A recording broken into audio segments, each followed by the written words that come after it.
नमामि बुद्धं गुणसागरन्तं नमामि धम्मं सुगतेन देशितं नमामि संघं मुनिराजसावकं। नमो बुद्धाय नमो धम्माय नमो संघाय। श्रद्धालु उपासक उपासिका तथा सधर्म प्रेमी महानुभावहरू, आज मिति 2079 साल जेठ 30 गते सोमबार र बिहानको 8 बजेदेखि 9 बजेसम्मको फेसबुक लाइभ धर्मदेशना लिएर सदाझै म भिक्षु विमलो श्री सिद्धिमंगल बुद्ध विहार सिद्धिपुर सानागाउँ थसी महालक्ष्मी नगरपालिका वडा नम्बर 6 बुद्ध मार्ग ललितपुरबाट आजको देशना लिएर उपस्थित भइसकेको छु र हरेक बिहान जस्तै आज पनि देश विदेशबाट फेसबुक लाइभ धर्म देशना सुन्नको निमित्त फेसबुकमा जोडिरहनु हुने सम्पूर्ण श्रद्धावन्त उपासक उपासिकाहरूलाई मंगल मैत्री कामना व्यक्त गर्न चाहे।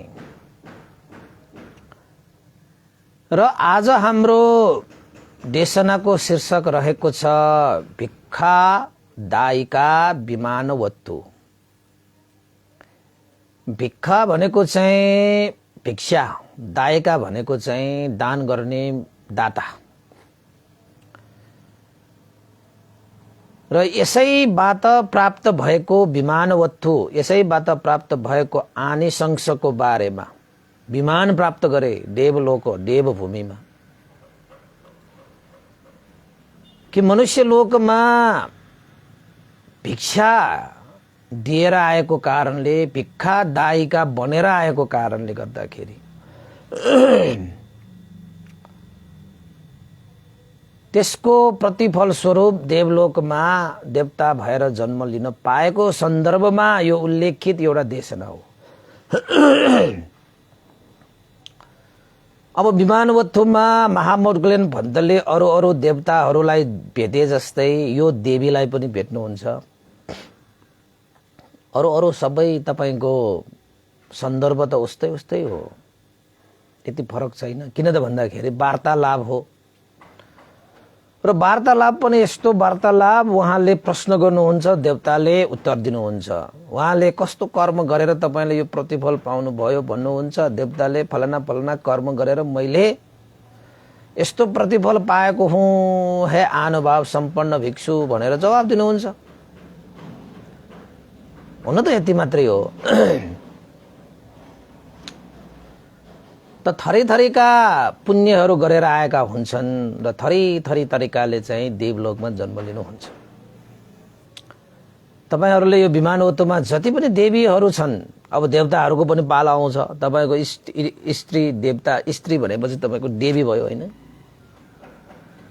यी देवीहरूको कथाहरू नै सकेको छैन हैन। अब देवताहरूको हैन, पुरुष भनौं न हैन, उपासकहरूले कसरी पुण्य गरेर चाहिँ देवलोकमा गए भन्ने कुराहरू पनि आउँछ। त यहाँनिर भिक्षा दायिका विमानवत्तु भनेको चाहिँ प्रथम द्वितीय भनेर छ। प्रथम र द्वितीय भनेर दुईटा भिक्षा दायिका कथा वस्तु दुईटा छ। उस्तै उस्तै छ। उस्तै उस्तै भनेको के हो त भन्दाखेरि मनुष्य लोकमा मनुष्य भएर जन्मिँदाखेरि ती दुईजना उपासिकाहरूले श्रमण भिक्षु विरजमल तथागत भगवान शास्तालाई भिक्षा दान गरेर आएको। पहिला पनि एकचोटि गइसक्यो यो भिक्षाको बारेमा। अब नेपालको सन्दर्भमा भन्ने हो भने भिक्षुहरू त्यति साह्रो भिक्षा आएको हामी देख्दैनौं। अब नेपालमा चाहिँ पहिलादेखि नै ठुलठुला पुराना भिक्षुहरूले त्यही परम्परा दोहोऱ्याइएको भए अलिकति सजिलो पनि हुन्थ्यो। उपासक उपासिकाहरूलाई पनि त्यही संस्कार बसिसक्थ्यो। अहिले त्यति बेलादेखि भिक्षुहरूको लागि बिहारमै व्यवस्था गर्ने त्यो चाँजो बाजो मिलाइरहेको हुनाले अहिलेसम्म पनि भिक्षुहरूको लागि बिहारमै तपाईको भोजन दान गर्न आउने हैन, भोजनको व्यवस्था गर्ने बिहारमै हुने भएको हुनाले पनि भिक्षुहरू भिक्षा नै गरेर जीविका यापन गरेको चाहिँ यदाकदा देखिन्छ। कहिलेकाहीँ प्रोग्रामहरू नै हुन्छ, आज फलना ठाउँमा भिक्षाटनको कार्यक्रम भयो, फलना बिहारका यति भिक्षुहरू चाहिँ भिक्षाटन आउँदै हुनुहुन्छ, श्रद्धा आस्था गौरव राखेर पुण्य सञ्चित गर्नु होला भनेर माइकिङ गरेर जान्छ आजकल चाहिँ हैन। अब नेपालको सन्दर्भमा त्यस्तो छ। तर भगवान बुद्धको पालामा चाहिँ भगवान बुद्ध स्वयं पनि भिक्षा जानुहुन्थ्यो। बिहान सबेरै तपाईको खाली पात्र समाउनु भई उहाँ पनि भिक्षाटन हुन्थ्यो। अब भगवान बुद्धै तपाईको भिक्षाटन गरेर जीविका यापन गर्ने भनेपछि अब अरू भिक्षुहरूले भिक्षाटन नगर्ने भन्ने कुरै भएन। यद्यपि त्यति बेला पनि तपाईको भोजन दान गर्ने, भोजन निमन्त्रणा गर्ने थियो, त्यस्तो थियो। तर त्यति बेला के गरेर जान्थ्यो त भन्दाखेरि पात्र लिएर जान्थ्यो हैन। पात्रधारी ढुङ्गाधारीहरू जस्तो के पात्रमै खानुपर्ने। अहिले त पात्रमा नेपालमा पनि पात्रमै खाने पनि अलिकति कम भइसकेको छ हैन। बिहारमा सबै ठाउँमा अब त्यो सुलभ हुँदैन त्यो पात्रहरू हैन। तपाईँ विश्वशान्ति बिहारमा हाम्रो मूल बिहार हो, म प्रवजित भएको पनि विश्वशान्ति बानेश्वरमा। त्यो बिहारमा अहिले पनि तपाईँ त्यहाँ भोजन गर्न जानुभयो भने त्यहाँका भिक्षुहरू सामनेरहरूले चाहिँ त्यो पात्रमै खानुहुन्छ के। त्यस्ता पात्रहरू नेपालमा बनाइदैन। अब कहाँ लिने हैन, सबै भिक्षुहरूको लागि त्यो सुलभ छैन। तर भिक्षु जुन उपसम्पदा हुँदाखेरि चाहिँ त्यो पात्र अनिवार्य रूपमा चाहिन्छ। भिक्षुहरूको साथमा चाहिँ एउटा पात्र चाहिँ जहिले पनि हुनुपर्छ। जसरी यो चिबर हुन्छ नि तपाईकोमा हैन, त्यसरी नै पात्र हुन्छ। तपाईको मेरो कोठामा पनि म भिक्षु हुँदाखेरिको पात्र मैले जहिले पनि सँगै राखेर बस्छु के म। र यहाँ पनि यस्तै कार्यक्रम हुँदाखेरि त्यो पात्रमा सेवन गर्नु त गरेछु मैले भिक्षाटन जाँदाखेरि।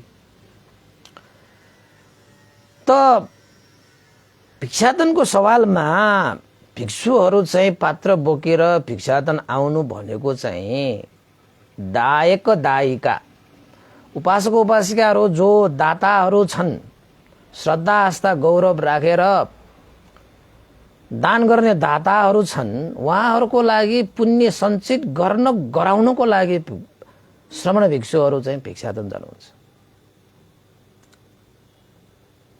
त यसो हेर्दाखेरि भिक्षुहरूले लिन गएको जस्तो देखिन्छ नि। खाली पात्र बोकेर भिक्षुहरूले यसो हेर्दाखेरि सहर नगरमा गएर तपाईको भोजन भिक्षा लिन गएको जस्तो देखिन्छ हैन। र भन्छ पनि त्यो भिक्षाटनको लागि जानु भएको भन्ने अर्थ पनि लाग्छ। तर वास्तवमा राम्रोसँग परमार्थ रूपमा हामीले चाहिँ गहिरेर हेर्ने हो भने भिक्षुहरूले लिन आएको होइन, तपाईहरुलाई केही दिन आएको हो। यति कुरा बुझ्नुभयो भने कसैले पनि आफ्नो हात खाली गर्दैनन् पनि। आफूले त्यो पात्रमा अलिकति भए पनि तपाईको एक चम्चा भोजन भए पनि भिक्षाटन दिन्छ, त्यो जान्नु भयो भने। अहिले पनि तपाईको चाहिँ भिक्षाटन जाँदाखेरि कति मान्छेले के दिन्छ हैन। अहिले त श्रद्धा धेरै वृद्धि भइसक्यो पहिला भन्दा। पहिला त के गर्न आएको कसो गर्न आएको भनेर हेरेर बस्थ्यो रे मान्छेहरूले। केसमा टाउकोमा केस नभएको एकजना मान्छे पहेँलो वस्त्र लगाएर हातमा पात्र समाएर यताउता नहेरिकन सिधा आफ्नै धुनमा हिँडिरहेको छ। के बोल्दा पनि बोल्दैन, मलाई चाहियो पनि भन्दा पनि भन्दैन, मलाई भिक्षा दिनुस् न भनेर चाहिँ अगाडि आएर कुर्दा पनि कुर्दैन, आफ्नै धुनमा चाहिँ गइरहेको छ खाली पात्र बोकेर। कस्तो मान्छे आयो बा, यो मान्छे कुन लोककै मान्छे हो कि क्या हो भन्ने जस्तो पनि लाग्थ्यो होला पहिला पहिला। तर अहिले त थाहा भयो होइन। त भिक्षुहरू त तपाईँको घर आँगनमा त्यसरी आउनु भएको तपाईँसँग के लिन होइन, तपाईँलाई केही दिन आएको हो। वास्तवमा राम्रोसँग हेर्नु आउनुभयो भने जसले भिक्षुहरू श्रमणहरू तपाईँको घर आँगनमा चाहिँ पात्र लिएर आउनुहुन्छ, उहाँहरूले तपाईँलाई सुख र शान्तिको बीजारोपण गर्नको निमित्त, गराउनको निमित्त, तपाईँको जीवनमा सुख र शान्ति प्रदान गर्नको निमित्त, सुगतिको बीजारोपण गराउनको निमित्त वास्तवमा भिक्षुहरू तपाईँको घर आँगनमा आउने हो कि। बाहिरी रूपमा हेर्ने हो भने आफ्नो जीविका यापन गर्नको निमित्त भिक्षुहरूले चाहिँ पात्र थापेर जीविका यापन गरे जस्तो देखिन्छ र भन्नेहरूले भन्ने पनि गर्छन् हैन। अब कतिले त के भन्छ त्यसको पछाडि हामी चाहिँ पढ्न थाल्यो भने त आफै पछाडि पर्छ हैन। अगाडि हिँड्ने मान्छेले त अगाडि पो हेर्नुपर्छ, पछाडि हेरेर कहाँ अगाडि पुग्छ। त बर्मामा भए धेरै भिक्षुहरूको लाम लागेर आउँछ हैन, सयौं हजारौं भिक्षुहरूको लाम हुन्छ। अब कस्तो रमाइलो होला ल, तपाईँ आफै भन्नुहोस् ल। सयौं हजारौं भिक्षुहरूको लाम लागेर आउँछ बाटोमा। अब तपाईँ आफै भन्नुहोस् क्या मजा हुन्छ त्यो दृश्य देख्ने बित्तिकै। ओहो कति टाढासम्म भिक्षुहरू एकै सुरमा एकै पाइलामा शान्त दान्त इन्द्रिय राखेर हैन, पात्र बोकेर संक्रमण ध्यान जस्तो तपाईँ ध्यानमा बसेर गइरहेको देख्दाखेरि त त्यत्तिकै श्रद्धा उत्पन्न हुन्छ, त्यत्तिकै श्रद्धा उत्पन्न हुन्छ। अब धेरै दिने पनि होइन फेरि तपाईँलाई त्यो चम्चा हुन्छ नि, एक चम्चा मात्रै हाल्दै जाने के। अब 1000 पल्ट त्यो एक चम्चा हालेपछि 1000 चम्चा भयो नि त। 1000 चम्चा भनेको कति भोजन हुने भयो त, ल हेर्नुहोस् त। त्यसरी चाहिँ थाहा हुने मान्छेले चाहिँ कमसे कम हरेक दिन म चाहिँ भिक्षुहरूको पात्रमा एक चम्चा भोजन भए पनि चढाउँछु। एक चम्चा भोजन भए पनि एउटा भिक्षुलाई म चढाउँछु भनेर अडिस्तानी गरेको हुन्छ, विशेषतः वर्षावासको समयमा। अरू बेलामा अब समय अनुकूल चाहिँ गर्छन् हैन, तर वर्षावासको समयमा चाहिँ भिक्षुहरू वर्षावास बस्नु हुँदाखेरि पुण्य गर्नु चाहिँ महान हुन्छ। दान गर्नुस्, शील पालन गर्नुस्, ध्यान भावना गर्नुस्, त्यो समयमा गरिएको पुण्य अझै महान हुन्छ भनेर उल्लेखित छ हैन। त्यसैले पनि त्यहाँका मान्छेहरूलाई चाहिँ पुण्य पनि कहिले गर्ने, कसरी गर्ने, कहाँ गर्ने, यस्ता सबै कुराहरूको मूल्याङ्कन गरेर गर्छ हैन।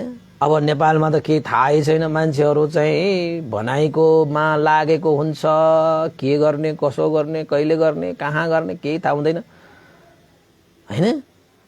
अनि आफ्नै पाराले कुरा गरेर शासन पनि कता पुर्याइरहेको हुन्छ कि मान्छेहरूले। तर त्यहाँका मान्छेहरू कस्तो हुन्छ त भन्दाखेरि, मैले आफ्नो रगत पसिना बगाएर कमाएको श्री सम्पत्ति यो बुद्ध शासन चिरस्थायीको लागि आधार होस्, भरोसा होस्। मैले आफ्नो सम्पत्तिलाई बुद्ध शासनलाई जगेर्ना गर्नको निमित्त सदुपयोग गर्नुपर्छ भनेर उनीहरूको चेतना वृद्धि भइसकेको हुन्छ कि। तपाईँ हामीले गर्नुभएको छ त्यस्तो? मैले कमाएको सम्पत्तिको केही अंश, केही हिस्सा बुद्ध शासन चिरस्थायीको लागि म सदुपयोग गर्छु, म त्याग गर्छु भनेर तपाईको मानस पतलमा कहिले त्यस्ता चेतनाहरू उत्पन्न भयो कि भएन? उत्पन्न भयो भने त धेरै साधुवाद छ। विदेशमा तपाईको चाहिँ यिनीहरूले चाहिँ पुण्य आर्जित गर्ने पनि जस्तै तपाईको 100 रुपैयाँ कमाउनु भयो भने उहाँहरूले चाहिँ कति % राख्ने म शासनको लागि, बुद्ध शासन चिरस्थायीको लागि। त्यो हेर्दाखेरि बुद्ध शासनलाई गरेको जस्तो भए तापनि त्यो आफूले आफूलाई नै उपकार गरिरहेको हो कि त्यो। बुद्ध शासनमा तपाईले जति त्याग गर्नु भएको छ त्यही चीज तपाईको हो साथमा आउने हो कि। तपाईको हरेक गतिलाई शुभ मंगल कल्याण जय गर्नको निमित्त तपाईको पछि पछि लागेर आउँछ छाया जस्तो। त हामी बुझ्दैनौं। कमाउने कमाउने कमाउनु पर्छ, तपाई कमाउनु पनि पर्छ, मज्जाले कमाउनुस्, तर सम्मा आजीवा गरेर सम्यक रूपले कमाउनुस्, मिथ्या कार्य गरेर त नकमाउनुस्।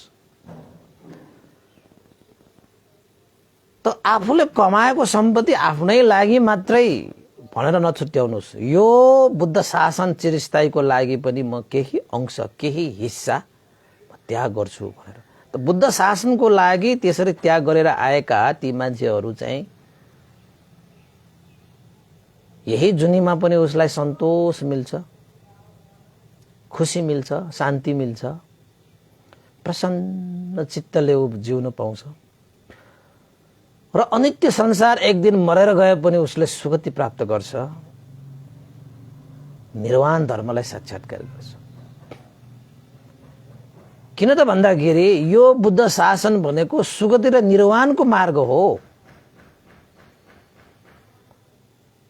बुद्ध शासनमा तपाईले कुनै कुशल कर्म गर्नु भएको छ भने तपाईले सुगति र निर्वाणको बाटो तय गर्नुभयो, यो चाहिँ पक्का छ। अब यहाँ एकजना देवता छ, यो भिक्षा दायका यसरी नै भिक्षा दिएर आएर देवलोकमा पुगेको देवता रहेछ के। मोटज्ञान भन्तेले देख्नुभयो त्यस देवतालाई, रूपकाय पनि कस्तो सुन्दर। अब त्यो देवताको आयु पनि धेरै लामो आयु हुने ठाउँमा मन चाहिँ प्रसन्न छ, खुशी छ, सुख छ, बलशक्ति सम्पन्न छ। त्यो देवता प्रज्ञाले पनि युक्त छ। तपाईले एक पल त भोजन दान गर्नुभयो भने आयु, वर्ण, सुख, बल, सम्पत्ति, यो 4 प्रकारका सम्पत्तिहरू तपाईले प्राप्त गर्नुहुन्छ र बुद्ध शासन भएको कारणले यसमा एउटा थपेर प्रज्ञा सम्पत्ति पनि तपाईले प्राप्त गर्नुहुन्छ। त्यसको माने के हो? आयु, वर्ण, सुख, बल र प्रज्ञा सम्पत्ति तपाईले भोजन दान गरे बापत तपाईलाई प्राप्त हुने आनिसंस भनेको आयु, वर्ण, सुख, बल र प्रज्ञा नै हो। त हेर्दाखेरि तपाईले दाल, भात, तरकारी, अचार दान गरिरहेको जस्तो देखिन्छ, आँखाले यो यो यो यो मंस चक्षु भन्छ हैन, यो हाम्रो बाहिरी आँखाले हेर्यो भने देखिन्छ त्यस्तो। तर वास्तवमा तपाईले कुनै भिक्षुलाई भोजन दान गरिरहनु भएको छ भने तपाईले त्यो भिक्षुको लागि आयु, वर्ण, सुख, बल र प्रज्ञा दान गरिरहनु भएको छ के। त्यो भिक्षुको आयु वृद्धि गरिरहनु भएको छ, त्यो भिक्षुको तपाईँ वर्ण वृद्धि गरिरहनु भएको छ, त त्यो भिक्षुको सुख, बल र प्रज्ञा वृद्धि गर्नु भएको। तपाईले चाहिँ अब भन्देलाई नै भोजन दान गर्नुभयो भने के हुन्छ? भन्देले त्यही भोजन गरेर चाहिँ आयु वृद्धि गर्ने हो, सुख वृद्धि गर्ने हो, वर्ण वृद्धि गर्ने हो हैन, बलशक्ति वृद्धि गर्ने हो र त्यही भोजनको सेवन गरेर नै अध्ययन गर्ने हो, अभ्यास गर्ने हो, ध्यान बस्ने हो। र अध्ययन र अध्यापन दुईटा विषय छ। त्यसलाई बुद्ध शासनमा ग्रन्थ धुर र विपස්සना धुर भनेर भनिन्छ। चाहे त्यो विपස්සना धुर भनेको ध्यानमै लाग्नेहरू भयो, ग्रन्थ धुर भनेको पढाइमा मात्रै लाग्नेहरू। तपाई जुनसुकै धुर भए पनि हुन्छ। अब विपස්සना धुर भनेको ध्यान अभ्यासीहरू, ध्यानमै लाग्ने। ग्रन्थ धुर भने ग्रन्थ मात्रै पढ्ने, किताब मात्रै पढ्ने, धेरै किताब पढ्ने, सिक्ने, त्यस्ताहरूलाई चाहिँ ग्रन्थ धुर भनेर भनिन्छ। त ग्रन्थ धुर र विपස්සना धुरहरू मध्येमा भगवान बुद्धले विपස්සना धुरहरूलाई चाहिँ प्रशंसा गर्नुहुन्छ अझै। किन त भन्दाखेरि विपස්සना धुरहरूले त आफैलाई पढ्छ नि, आफैको अध्ययन गर्छ नि उनीहरूले। ग्रन्थ मात्रै अध्ययन गर्दैन उनीहरूले, आफैलाई अध्ययन गर्छ। जसले आफूलाई बुझिरहेको हुन्छ उसले सबै बुझिसकेको हुन्छ हैन। यसरी जुनसुकै धुरहरूको होस् तपाईले दिनुभएको भोजनको अनुभवले आयु वर्ण सुख बल र प्रज्ञा सम्पत्ति पाउने हो के। त्यसैले तपाईले चाहिँ कसैलाई चाहिँ भिक्षुहरूलाई चाहिँ भोजन दान गर्दै गर्दाखेरि तपाईले मुखले भोजन भन्दै गर्दाखेरि पनि हृदयले के बुझ्नु पर्यो त भन्दाखेरि मैले भोजन दान गरेको भनेको एकजना भिक्षुको लागि चाहिँ हैन, अब धेरै छन् भने धेरैको लागि हैन, आयु वर्ण सुख बल र प्रज्ञा दान गरिरहेको हो भनेर मनमा ग्रहण गर्नु पर्यो के। त यो प्रकृतिको नियम के छ त भन्दाखेरि तपाईँ जे दिनुहुन्छ त्यही तपाईले चाहिँ दिन्छ के, प्रकृतिले पनि अझै थपेर दिन्छ के। प्रकृतिको नियम त्यस्तो छ। त्यसैले तपाईले अरूलाई दिएको चिजहरू भनेको तपाईलाई फिर्ता आउँछ। तपाईले राम्रो दिनुभयो राम्रै फिर्ता आउँछ, नराम्रो दिनुभयो नराम्रै फिर्ता दिन्छ। त्यो पनि थपेर आउँछ कि, थपेर आउँछ। तपाईले कसैलाई चाहिँ बिगार्नु भयो, मैले त्यसलाई बिगारिदिए भन्ने जस्तो अरूलाई बिगारे जस्तो मात्रै हो, तर वास्तवमा अरूलाई बिगार्दै गर्दाखेरि तपाईले आफूले बिगारिरहेको हो कि।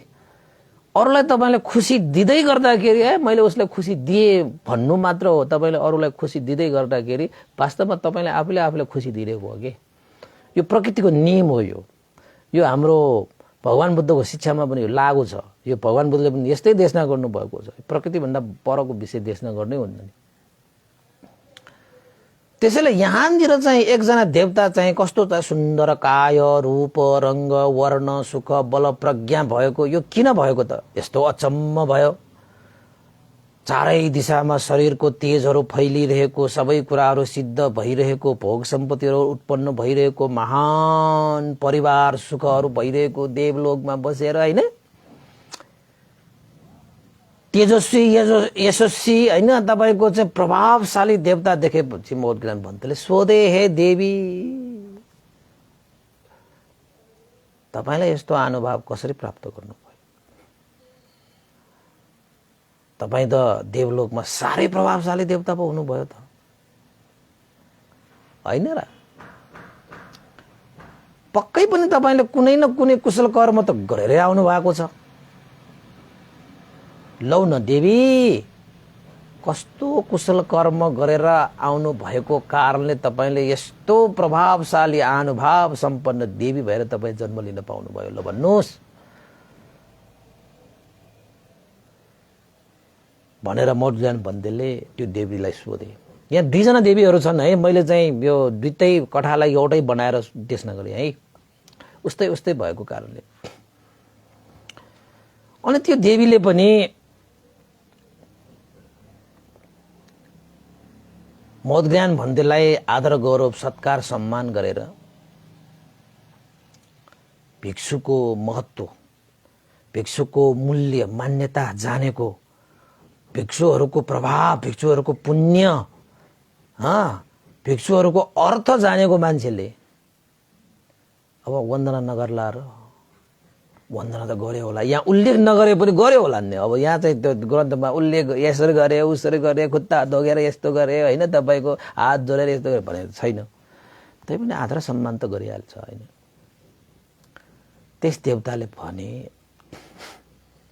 हे अनुभव सम्पन्न भिक्षु, अब देवतालाई साक्षात हेर्न सक्ने, बोल्न सक्ने, भेट्न सक्ने भिक्षु भनेको चाहिँ सानोतिनो भिक्षु हो र भने।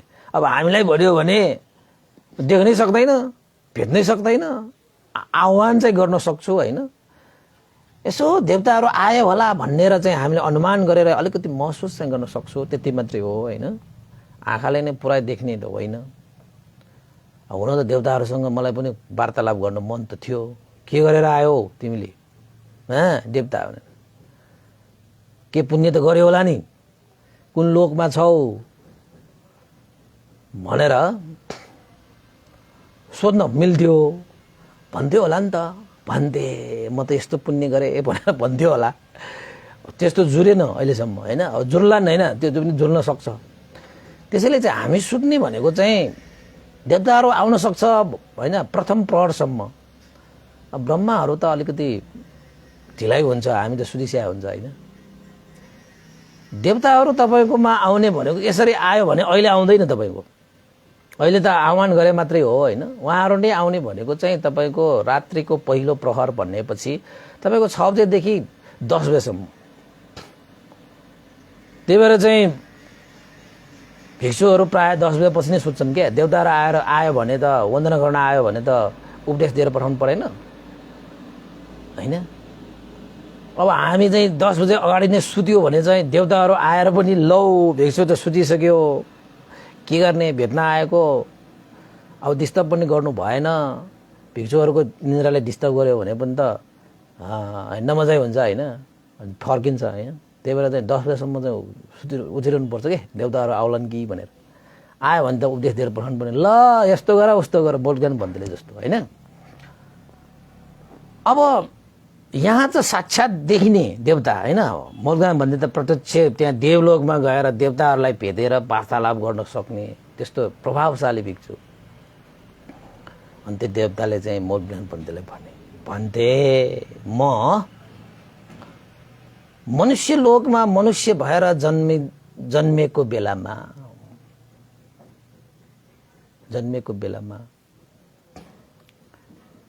मैले विरज मल होइन, विरज जुया बिजापी भनेर भन्छ होइन। विरज जुया बिजापी भनेको चाहिँ क्लेश रहित भइसकेको श्रमण भिक्षुहरू, शान्त दान्त भिक्षुहरू, उहाँहरूलाई देखेर हृदयमा साह्रै प्रसन्न चित्त राखे, श्रद्धा राखे, गौरव राखे, आस्था राखे।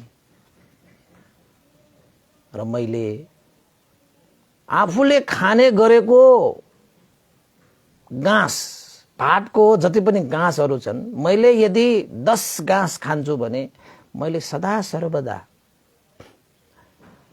सुख र शान्तिको बीजारोपण ठानेर बुद्ध शासनलाई चिरस्थायी गर्छु भनेर श्रमण भिक्षुहरूप्रति श्रद्धा आस्था गौरव राखेर उहाँहरूको लागि मैले हरेक आफ्नो चाहिँ भोजनको 10 घाँसहरू मध्येमा 1 घाँस चाहिँ मैले भिक्षुहरूलाई दान गर्ने गर्छु। म छुट्याउँछु, म आफूले सेवन गर्दै आइरहेको भोजनको घाँस पनि म छुट्याउँछु।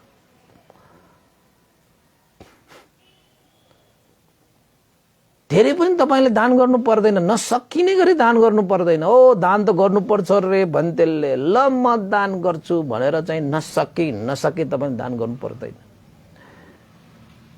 तपाईले 10 भात खाँदाखेरि तपाईले 10 घाँस खानुहुन्छ भने 9 घाँस तपाईँ आफै खानुहोस्, 1 घाँस मात्रै भिक्षुहरूलाई दान गर्नुहोस्।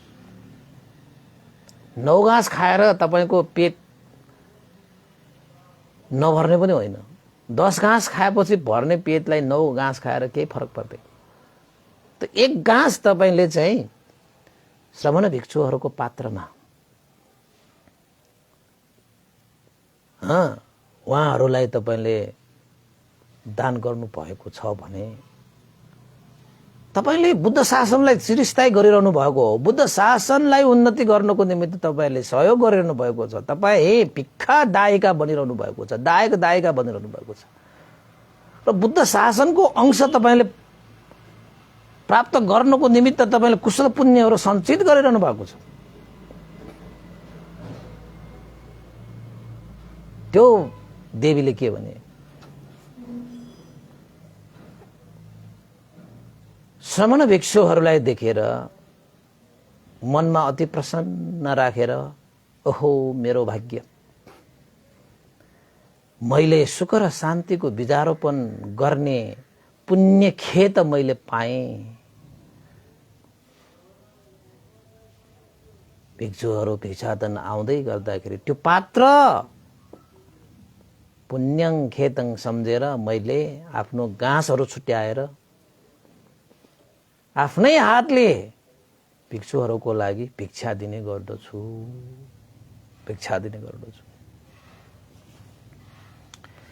हे अनुभाव सम्पन्न भिक्षु, मैले यसरी श्रद्धा आस्था गौरव राखेर आफ्नै गाँसलाई पनि काटेर छुट्याएर भाग लगाएर मनुष्य लोकमा मैले हरेक दिन मैले भिक्षा दिएर आएको छु, मैले दान गरेर आएको छु। मैले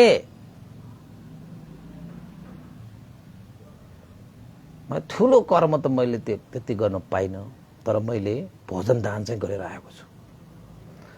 श्रमण भिक्षुहरूको लागि श्रद्धा आस्था गौरव राखेर त्यही कुशल पुण्यको आनुभावले अहिले देवलोकमा यसरी प्रभावशाली तेजस्वी यजस्वी हैन इच्छाहरू सबै सिद्ध गरेर भोग सम्पत्तिहरू सबै प्रादुर्भाव भएर सुखमय शान्तिमय सबै देवी देवताहरूको परिवारहरूको बीचमा तेजस्वी भएर म चाहिँ जन्म लिन पाएको छु। वर्णहरू सुन्दर, आयु लामो, सुख शान्ति छ। मैले यस्तो कर्म गरेर आएँ जसको कारणले आज म यो स्थानमा भएँ भनेर मनमा अति सुख छ। बलशक्ति पनि छु म, कुनै हैन निर्बलता मेरो शरीरमा छँदै छैन, फुर्तिलो छ, जागरिलो छ र प्रज्ञाले पनि सम्पन्न। यो सबै मनुष्य लोकमा मैले गरेर आएको भोजन दानको पुण्यले मैले यस्तो प्राप्त गरेको हुँ, मैले यस्तो प्राप्त गरेको। एकजना देवताको यस्तो भयो, अर्को एउटा देवतालाई पनि मोरले भन्दै यस्तै सोध्नु भएको। उहाँले चाहिँ कसरी त भन्दाखेरि मनुष्य लोकमा जन्म लिँदाखेरि भगवान बुद्धप्रति अगाध श्रद्धा राखेर भगवान बुद्धलाई त्यो देवी अर्को एउटा देवीले के गर्नु भएको रहेछ त भन्दाखेरि भगवान बुद्धको पात्रमा पनि भिक्षा दिएर आउनु भएको रहेछ। कति भाग्यमानी होला त्यो, कति भाग्यमानी होला।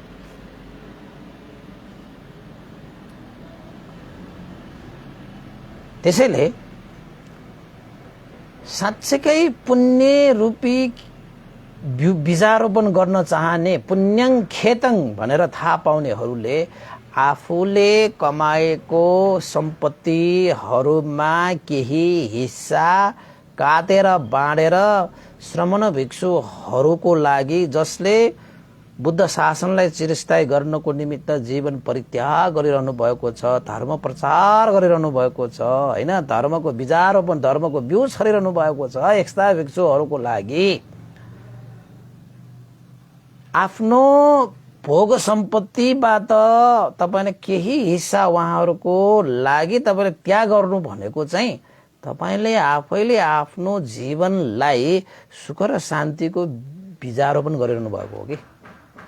यो लोकमा मात्रै होइन, तपाईको परलोकमा पनि सुगति र निर्वाण साक्षात्कार गर्नको निमित्त पनि तपाईले त्यो बीजारोपण गरिरहनु भएको, बीजारोपण गर्नु भएको। अब तपाईँ नपत्याउनु भएको भए तपाईँले एकचोटि गरेर हेर्नुहोस्।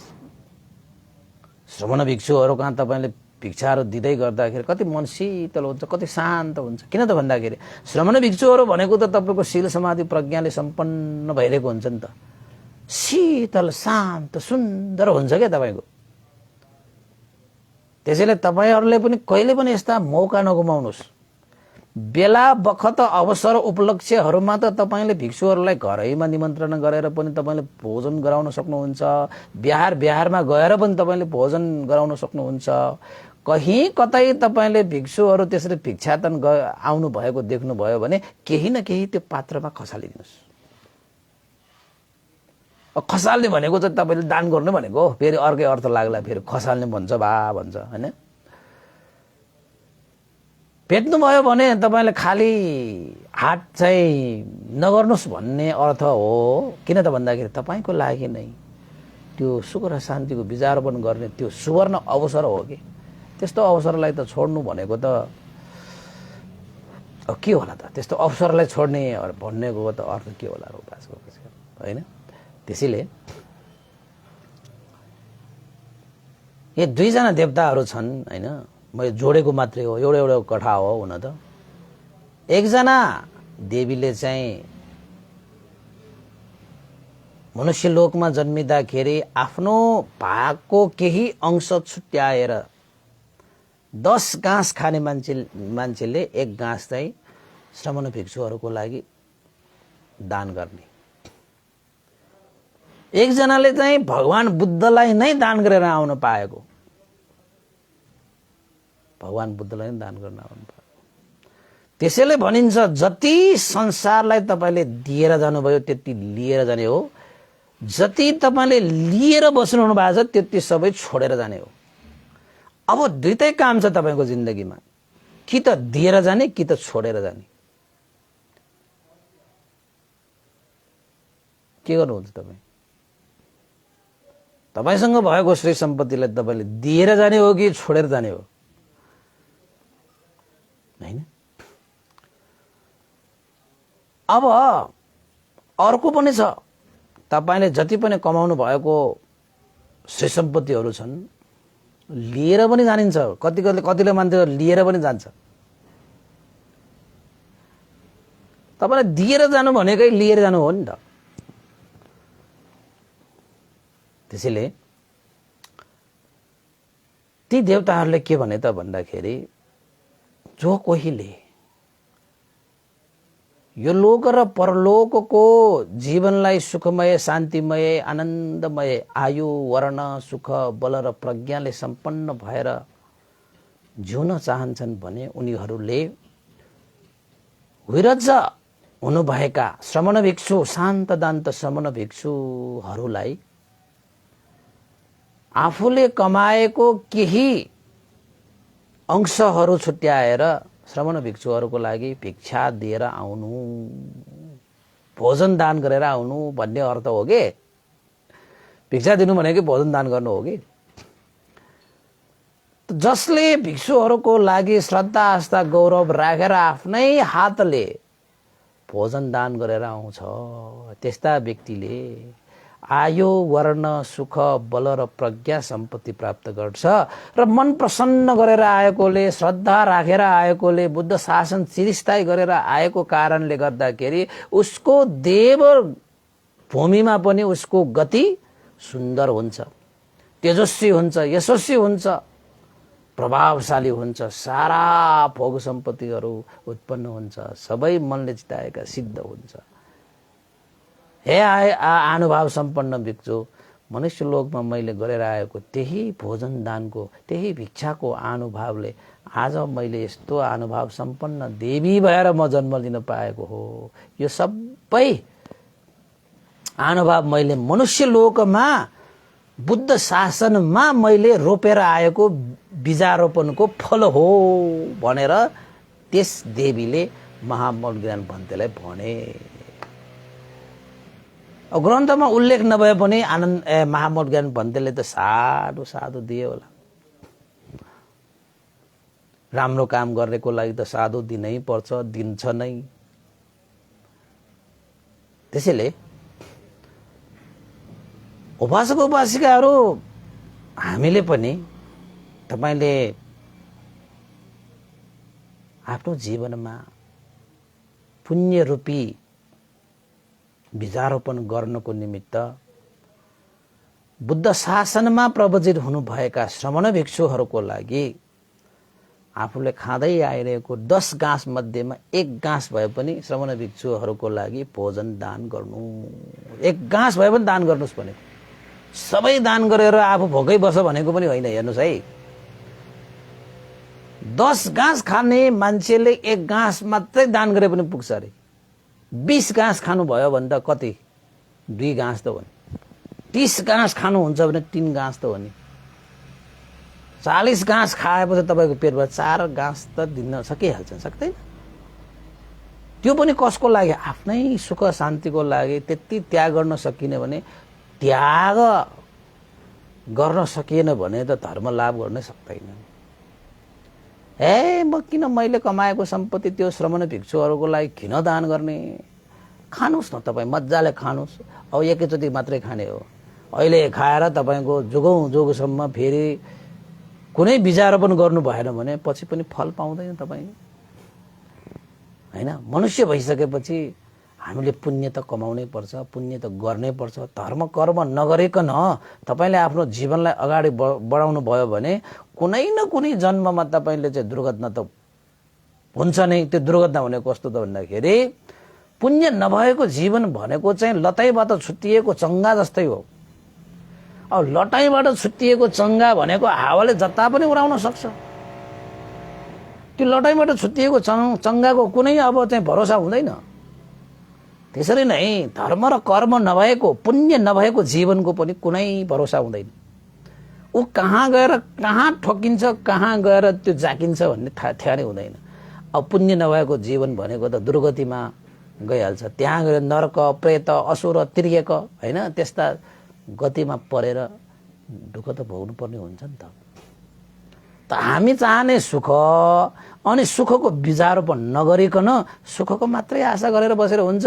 अब खेतमा गएर धान नरोपिकन किसान चाहिँ घरमा बसेर प्रार्थना गरेर मेरो खेतमा धान फलोस् भनेर प्रार्थना गरेर धान फल्छ? त्यसको लागि त त्यही खेतमा गएर तपाईले बिजारोपण गर्नु पर्यो। आवश्यकता अनुसार पानी दिनु पर्यो, घाम पानीहरू मिलाउनु पर्यो, घाँसहरू उखेल्नु पर्यो, बल्ल अनि तपाईको चाहिँ प्रतिफल आउँछ। त्यसरी नै तपाईले आफ्नो जीवनमा सुख र शान्ति चाहनुहुन्छ भने तपाईले केही न केही चाहिँ कर्म धर्म गरिदिनु पर्यो। त जति पनि यो देवताहरू चाहिँ देवलोकमा उत्पन्न भए बौद्धज्ञान पन्तले भनेका देवताहरूले चाहिँ आफ्नो जीवनमा मनुष्य लोकमा हुँदाखेरि उनीहरूले पुण्य गरेर आएको रहेछ। र यी देवताहरूले पनि के पुण्य गरेर आएको रहेछ? श्रवण भिक्षु र भगवान बुद्धलाई के गरेर आएको रहेछ? भिक्षा दान गरेर आउनु भएको रहेछ। त्यसैले उपासक उपासिकाहरू तपाईहरू पनि साँच्चैकै निर्वाणको यात्रा गर्दै गर्दाखेरिको ती जन्महरूमा भरिपूर्ण परिपूर्ण भएर सहज सुलभ यात्रा गर्ने हो भने तपाईले आफूले कमाएको केही सम्पत्तिहरूमा हैन केही अंश छुट्याएर पुण्य कार्यमा लगाउनुस्, पुण्य कार्यमा लगाइहाल्नुस्। त्यो छुट्याएर तपाईँ भोकै मर्ने पनि होइन, त्यो छुट्याएर तपाईँ गरिब पनि हुने होइन, त छुट्याएर तपाईँ अभाव जिम्न पनि। तपाईले भिक्षुहरूलाई दान गरेर तपाईले ल भिक्षुहरूलाई दान गरेकोले मैले खान पाएन, भिक्षुहरूलाई दान गरेको कारणले म चाहिँ गरिब भएँ भनेर भन्नु परेको छ र भने? त्यस्तो त छैन नि। त्यति तपाईले चाहिँ गर्न सक्नु भयो भने चाहिँ तपाईले आफ्नै जीवनलाई आफैले सुरक्षा गरेको हुन्छ। निर्वाणको यात्रा गर्दै गर्दाखेरि तपाईले आफ्नो बाटो खर्च जम्मा गरेको हुन्छ।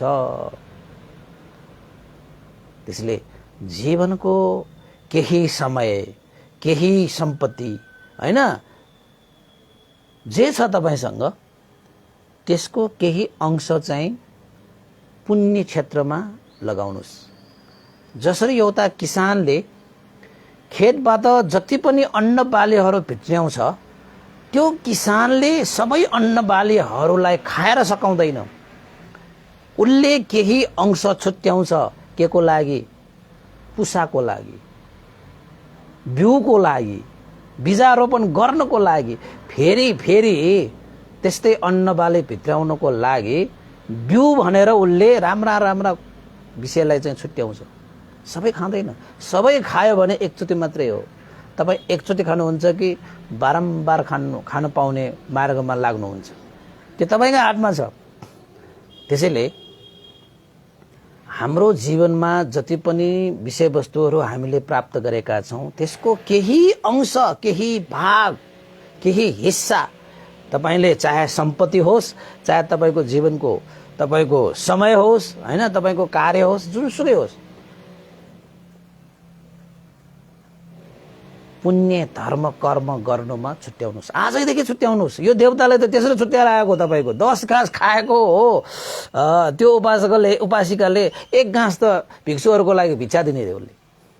छुट्याएरै आएको के छुट्याएर आएको। तपाईले कहिले छुट्याउनु भएको छ? महिनामा यति कमाउँछु म, ल यति चाहिँ मैले धर्म कर्मको लागि छुट्याएँ, पुण्य गर्नको लागि यति छुट्याएँ भने तपाईलाई अहिलेसम्म यति वर्ष भयो हैन, तपाईले छुट्याउनै भएको छ। स्वात्तै छुट्याएर के बजेट विनियोजन गरे जस्तो के सरकारले बजेट विनियोजन यतिलाई यति भने जस्तो तपाईले पनि त्यसो चाहिँ अरूमा अब कस्तो गर्ने हो तपाई आफू हिसाबले गर्नु। केही हिस्सा केही अंश हैन केही भाग धर्म कर्मको लागि छुट्याउनुस्। तपाईको जीवन फल्नेछ, तपाईको जीवन फुल्नेछ, तपाईको जीवनमा सुख र शान्तिको बास हुनेछ। यति चाहिँ म ग्यारेन्टी दिन सक्छु। ल अब यहाँ के ग्यारेन्टी दिनुपर्छ? यहाँ त देवताले त त्यस्तै गरेर आएको रहेछ त। मनुष्य लोकमा जन्मिँदाखेरि उसले खाने भोजन पहिलाको जन्ममा त तपाईको चाहिँ बुद्धकालीन समयमा तपाईको चाहिँ अन्न पानी नै धेरै सम्पत्ति हुन्थ्यो नि त हैन।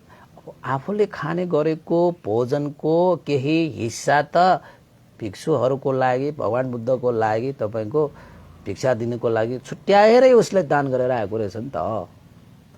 त्यही दानकै अनुभवले, त्यही भिक्षाको अनुभवले देवलोकमा हेर्नुस् त अहिले कसरी भएर जन्मिलिन पाए। उसले त्यो गरेर नआएको भए उसको जीवन त तपाईको लतैबाट छुट्टिएको चंगा कहाँ पर्छ ठेगाडी हुँदैन। नरक पनि जान सक्छ, प्रेत पनि हुन सक्छ, असुर पनि हुन सक्छ, त्रिछान पनि हुन सक्छ। तपाई नरक गएपछि नरक पनि तपाईको 8 प्रकारका नरकहरू, त्यहाँ कस्ता नरकहरू छन्। प्रेतहरू पनि कस्ता प्रेतहरू छन् भन्ने मात्र एउटा हो।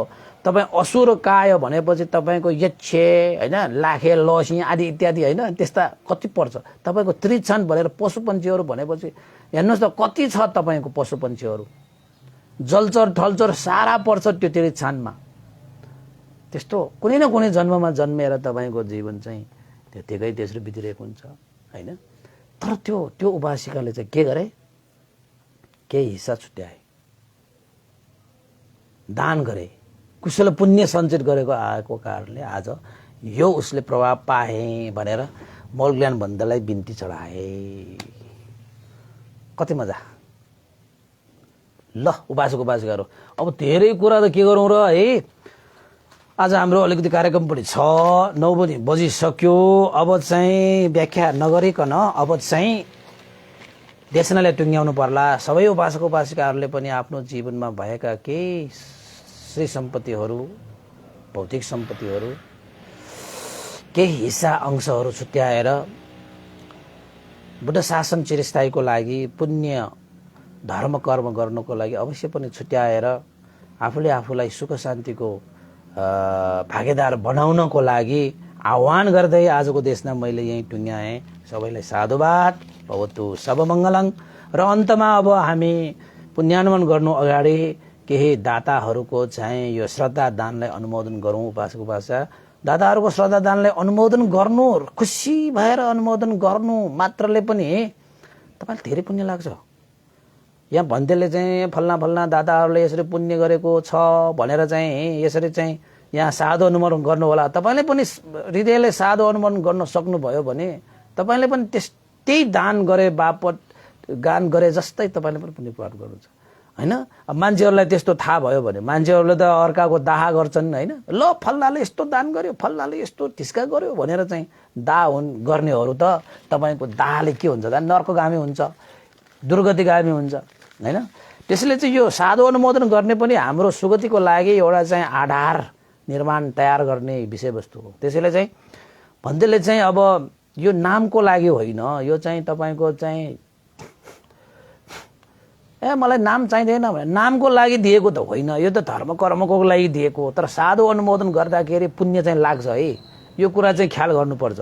तर नाम आयो भने नामको लागि दान गरेको हो कि के हो भन्ने जस्तो मान्छेहरूले सोध्ने। अब दिने मान्छेले नामको लागि दिएको त होइन, मेरो नाम लिऊ भनेको पनि होइन। त्यो त भन्तेले तपाईँहरूको लागि चाहिँ यो साधु अनुमोदन गराएर तपाईँको चाहिँ के भन्छ पुण्य आर्जित गर्ने एउटा अवसर जुराइदिएको मात्रै हो हैन। त्यसैले चाहिँ आज पनि हिजो हाम्रो चाहिँ उपासिका एकजना हुनुहुन्छ, साह्रै श्रद्धावान उपासिका हुनुहुन्छ। उहाँ नियमित रूपमा धर्मदेशना सुन्नु पनि हुन्छ है। अहिले पनि उहाँ धर्मदेशना सुनिरहनु भएकै होला हैन। त्यसैले चाहिँ उहाँ हाम्रो उपासिका हुनुहुन्छ। अहिले चाहिँ हाम्रो चाहिँ वचु हाइटमा हाम्रो भन्टेको नजिक भन्नाले धेरै नजिक पनि होइन हैन, अलिकति नजिकै बस्न आउनु भएको रहेछ उहाँहरू। हिजो चाहिँ उहाँको घरमा स्वस्ति मङ्गल कामना गरेर परित्राण पाठ र उहाँको छोरा सादिक शाक्यको पनि जन्मदिनको उपलक्ष्यमा हैन भोजन दान पनि गराउनु भयो, परित्राण देशना हैन सबै चाहिँ दान प्रदान गर्ने क्रममा उहाँले चाहिँ त्रिबोधी विपसना ध्यान केन्द्र निर्माणको लागि पनि श्रद्धा दान व्यक्त गर्नु भएको थियो। उहाँ उपासिका हुनुहुन्छ सबिना शाक्य, अनि उहाँको जहान सत्यरत्न शाक्य र छोरा सादिक शाक्य ओचु हाइट है। अहिले चाहिँ हाम्रो चाहिँ महालक्ष्मी नगरपालिका वडा नम्बर 4 मा पर्छ।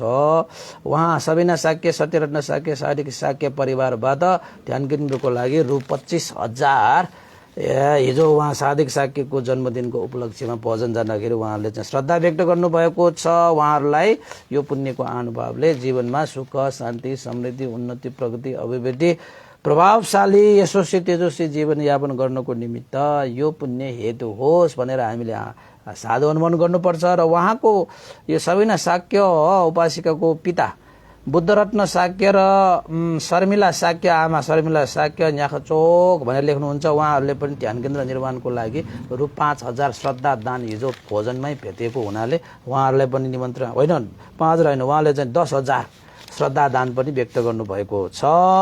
उहाँ हाम्रो उपासक, उहाँ पनि देशना सुन्नुहुन्छ, उपासिका पनि देशना सुन्नुहुन्छ। बुद्धरत्न शाक्य, शर्मिला शाक्य न्याखचोक उपासक उपासिकाहरूलाई पनि यो पुण्यको अनुभवले उहाँहरूको जीवनमा पनि सुख शान्ति समृद्धि उन्नति प्रगति अभिवृद्धि होस् भन्ने आशिका गर्दै हामी सबैले साधु अनुमोदन गर्नु ल। साधु साधु साधु। कसैको पुण्य तपाईले सुन्नुभयो, देख्नुभयो, थाहा भयो भने हृदय प्रसन्न गरेर तपाईले चाहिँ हैन साधु अनुमोदन गर्नु मात्रले पनि त्यही दान गरे जस्तै पुण्य प्राप्त हुन्छ के हैन। तर मान्छेहरूको स्वभाव हुँदैन नै आफ्नो